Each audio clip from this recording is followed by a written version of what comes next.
அஸ்ஸலாமு அலைக்கும். எல்லாரும் ஈத் எப்படி செலிப்ரேட் பண்ணீங்க? அல்ஹம்துலில்லாஹ் நாங்க ரொம்ப சூப்பரா செலிப்ரேட் பண்ணோம். இது ஈத்க்கு மொத நாள் எடுத்த வீடியோ. ஈத்னாலே ஷாப்பிங், பர்ச்சேஸ் இந்த மாரி தானே இருக்கும். ஸோ, அதனால டிமார்ட்குள்ள போயாச்சு.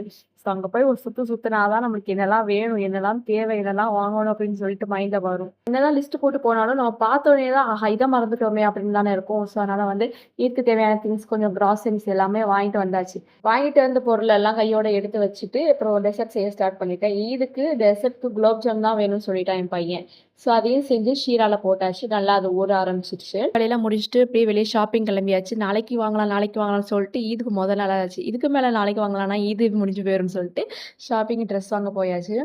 ஃப்ராக் வாங்கலான்னு தான் சொல்லிட்டு பார்த்தேன். பட் அது எதுவுமே செட் ஆற மாரி தெரியல. ஸோ, அதுக்கப்புறம் வெஸ்டர்னே வாங்கிடலாம்னு சொல்லிட்டு அது வாங்கிட்டு ஷாப்பிங் முடிச்சுட்டு அப்படியே மெஹந்தி வச்சு விட்டுருந்தேன். என் பொண்ணு தூங்குனதுக்கப்புறம் வைக்கலாம்னு பார்த்தா, தூங்குனதுக்கப்புறமும் வைக்க விடல.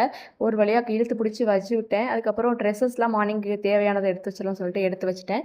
ஸோ, பார்ட் 2 வீடியோ நாளைக்கு வரும். வீடியோ பிடிச்சா ஃபாத்தி சமையல் லைக் அண்ட் சப்ஸ்கிரைப் பண்ணிக்கோங்க. தேங்க்ஸ் ஃபார் வாட்சிங்.